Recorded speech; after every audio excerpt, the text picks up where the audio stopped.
Jadi kami ingin sampaikan bahwasannya pasangan Edi Rahmayadi dan Hasan Basri Sagala sebagai calon gubernur dan wakil gubernur Provinsi Sumatera Utara tadi malam pukul 23.59 di 17 detik telah resmi mendaftarkan di Mahkamah Konstitusi mengenai PHPU Pilkada Sumatera Utara.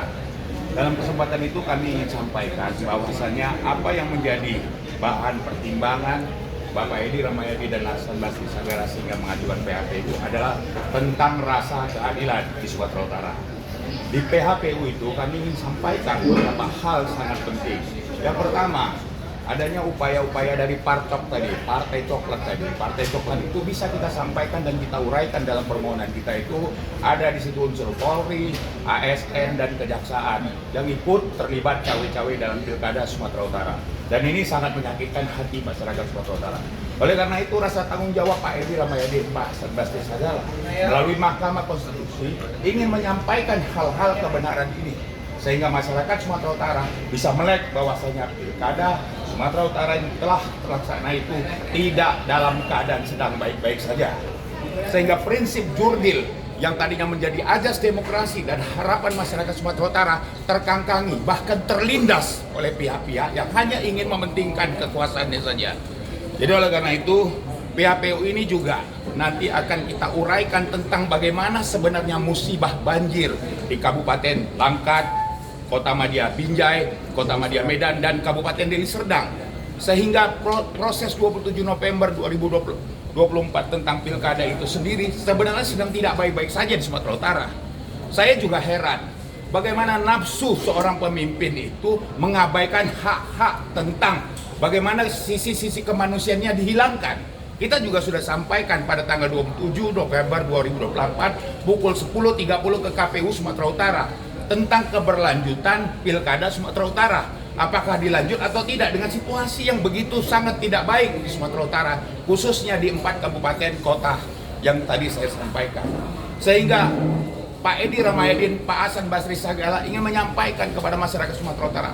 Masyarakat Sumatera Utara, inilah sebenarnya cermin dari demokrasi yang diharapkan harus berjalan secara baik, ternyata terabaikan sehingga sisi kemanusiaannya saja pun ditinggalkan.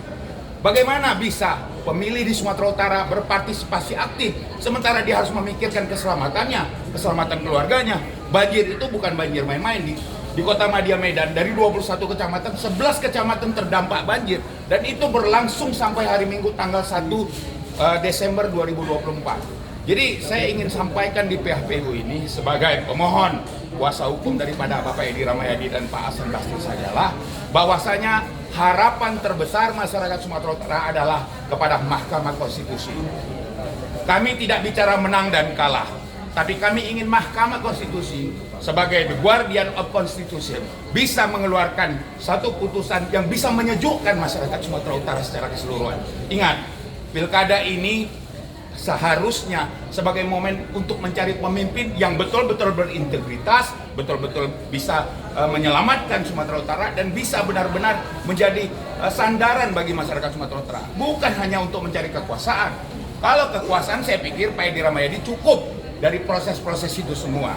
Sayangnya memang pilkada Sumatera Utara itu bukanlah pilkada yang biasa-biasa karena keterlibatan paslon itu dari menantu mantan Presiden Republik Indonesia Bapak Joko Widodo. Kalau tadi tidak menantu Bapak Joko Widodo, saya pikir tidak seperti ini pilkada Sumatera Utara. Saya pikir ini catatan penting dari kami tim kuasa hukum sebagai pemohon di Mahkamah Konstitusi. Harapan kami masyarakat Sumatera Utara bersabar karena kita masih percaya Tuhan tidak pernah tidur dan Tuhan akan menunjukkan kekuatannya melalui Hakim Majelis Mahkamah Konstitusi dalam putusannya nanti. Bersabarlah, pemimpin Sumatera Utara pastilah pemimpin yang berakhlak, pemimpin yang punya keberanian menegakkan kebenaran, bukan pemimpin yang lahir dari karbitan. Mungkin itu yang terbaik. Kita ada 83 bukti. Dari 83 bukti itu ada 3 kategori yang ingin kita sampaikan. Yang pertama, ada keterlibatan ASN. Itu rangkaiannya masif dan kita sampaikan dan kita uraikan dalam bukti-bukti. Dari proses itu, kita juga sudah menegur Bawaslu dan KPU tentang adanya pemilih yang double. Saudara-saudara, saya ingin sampaikan, ada di satu kabupaten Langkat, ada di satu kelurahan namanya Kuala, kami mempunyai kekuatan yang besar, tetapi di TPS-nya kami zero. Tidak ada pemilih, bahkan kami punya saksi di situ. Ini kan aneh sekali. Aneh sekali. Justru Pak Edi Rahmayadi itu orang langkat. Orang langkat nggak mungkin. Setidak-tidaknya TPS itu tidak kosong. Lalu saya ingin juga ilustrasikan bagaimana seorang pasangan 01 yang tidak pernah dikenal di daerah Humbang Hasuntan dalam kampung sana, tidak pernah mengunjunginya, bahkan tidak pernah tahu desanya, bisa menang 100% di dalam TPS. Ini kan pertanyaan yang sebenarnya harus dijawab. Apakah ini lelucon?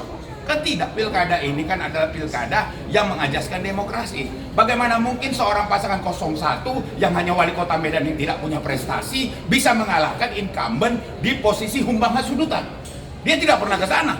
Dia tidak pernah di kampung-kampung terdalam Humbang Hasundutan, tapi punya nilai atau di TPS itu menjadi 100%.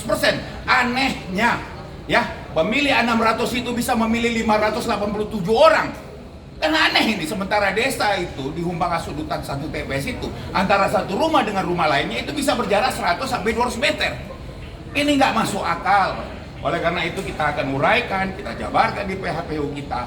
Harapan terbesar itu tadi kita lakukan. Apapun menjadi keputusan Mahkamah Konstitusi ini, kami ingatkan, seorang Edi Rahmayadi adalah seorang patriot.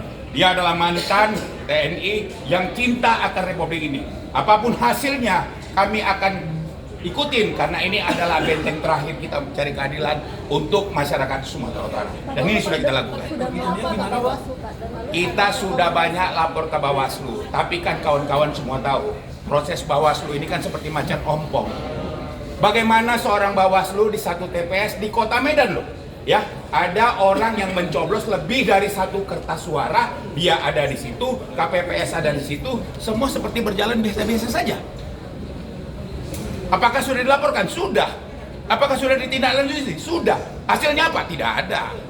Jadi oleh karena itu kita juga memahami proses pilkada ini kan waktunya sangat-sangat mepet. Ya, pada saat kita melapor tanggal 27, maka 7 hari setelah itu sudah berproses tingkat pemeriksaan dan penghitungan-penghitungan. Jadi semua proses itu seperti proses yang sebenarnya kita tidak mau menjalani tetapi harus mengikuti.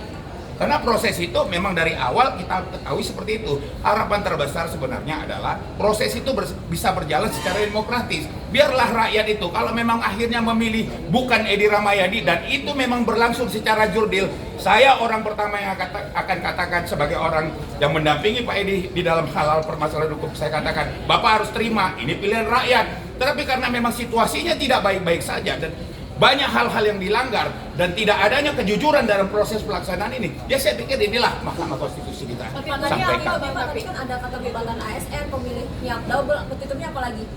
Kita petitumnya yang pertama, secara jujur kita katakan, tolong Mahkamah Konstitusi diskualifikasi itu pasangan 01.